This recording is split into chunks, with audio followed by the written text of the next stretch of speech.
And next thing you know, I got the game. And I was beyond psyched, and I got to watch the whole second half of the Patriot game when the dude from NC State came in. Wait a second. Let's see, what's his name? Patriots, NC State, QB. What's his name? Oh, Jacoby Brissett came in and did a great job. He marches right down the field. We go up like fucking 35 to fucking 3 or 10 or whatever the fuck it was at that point. 34, was that what it was? 31. 31, that's what it was. It was 31 to like 10 or some shit like that. And I'm just like, oh, this is fucking great. This is great. We got it. We can cruise now. And then all of a sudden, the Dolphins just start coming back. You know, they start marching right down the fucking field, and it's just like the classic NFL. It's like, is any lead big enough? I know that we got our third-string quarterback who's now our second string because Tom Brady is inactive. What the fuck? Blah, blah, blah, blah, blah. But long story short, we ended up pulling out the win. We're fucking 2-0. And guess who lost again? The Colts lost again. Can you believe this? You know? It's almost like the football gods are weighing in, I feel. The fact that we're 2-0 without our starting quarterback, without our second string, with our third string, we win. You know, granted, we played the fucking Dolphins. You know, they're in a way right now, obviously, you know. So, I don't know. I'm so fucking psyched.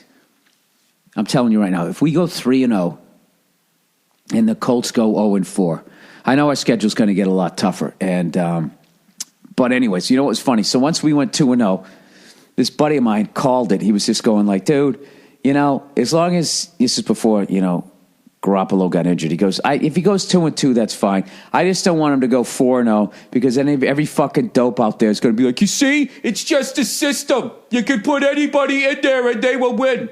Which is basically what Boomer fucking Esiason said. He even said that. It just boggles my fucking mind. Some dope tweeted that to me. You know, like they sit there and they look like beating a rebuilding team during the second fucking week of the season is the same as being down with a minute and a half left in the Super Bowl. You know? The time when other people fucking puke up their Campbell's soup. You know? Other people who are shaped like a pencil who crush it in November fold during that fucking time. You know? There's very few Tom Brady's out there. Very few Eli Mannings. Eli Manning, you want to beat Eli Manning? Play him in September. He's like a sleepy dog just fucking laying on a porch. It bores the man. What is this, a regular season game? We got another 14? Ugh, wake me up when the playoffs are at stake. Then all of a sudden, the Giants got to win the last 6 games. And then that fucking guy's, he fire in his eyes. Well, who's kidding who? He never has fire in his eyes. I don't know what the fuck he does. He knows how to turn it on. And to fucking sit here and disrespect Tom Brady like that. And this is another thing, too. They always have this stupid Matt Cassel analogy. They're like, Matt Cassel went in and he went 11-5. Can I finally debunk that?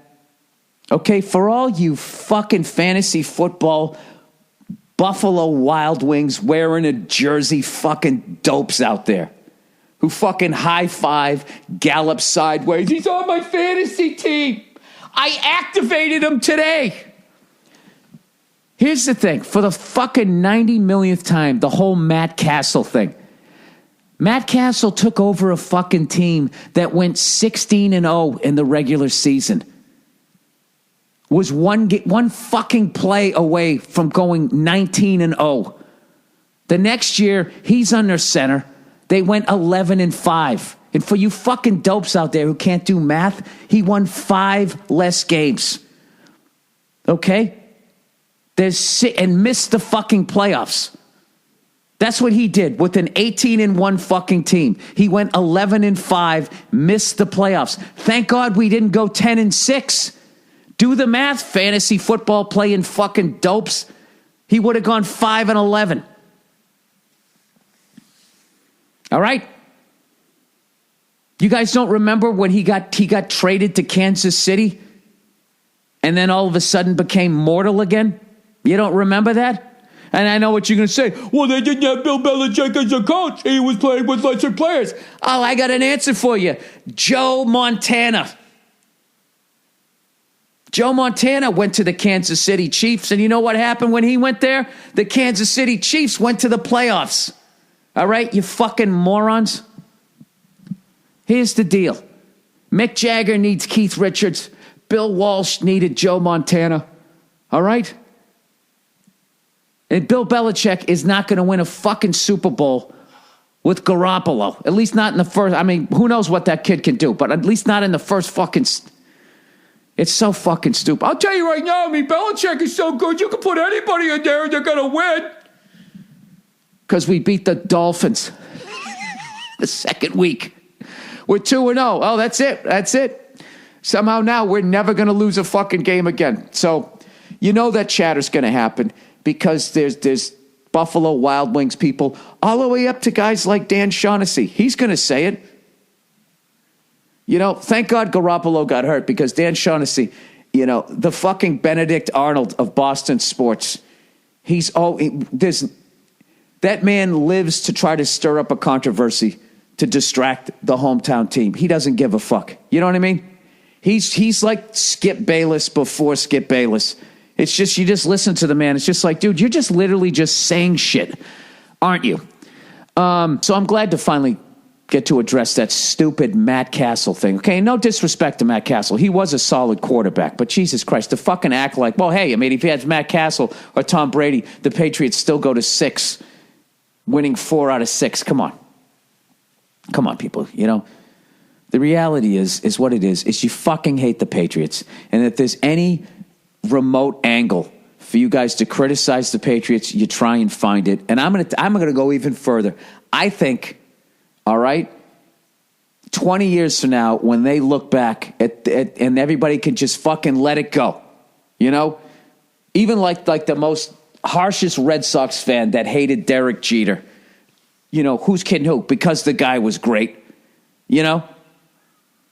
Even at the end of his career, even you couldn't hate the guy. I think 20 years from now, that's how good-looking Tom Brady is. It's going to take 20 years after he retires.